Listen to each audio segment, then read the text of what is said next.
ब्रह्मास्त्र रूपिणी देवी माता श्री बगलामुखी चिच्चिक्तिर्ज्ञान रूपा च ब्रह्मानंद प्रदायिनी। ओम महाविद्या महालक्ष्मी श्रीमत्त्रिपुर सुंदरी भुवनेशी जगन्माता पार्वती सर्वमंगला। ललिता भैरवी शांता अन्नपूर्णा कुलेश्वरी वाराही छिन्नमस्ता च तारा काली सरस्वती। जगत पूज्या महामाया कामेशी भगमालिनी।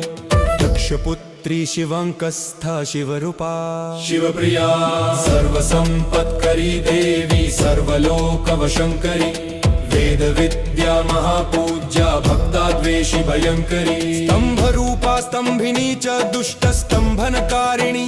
भक्तप्रिया महाभोगा श्रीविद्या ललितांबिका।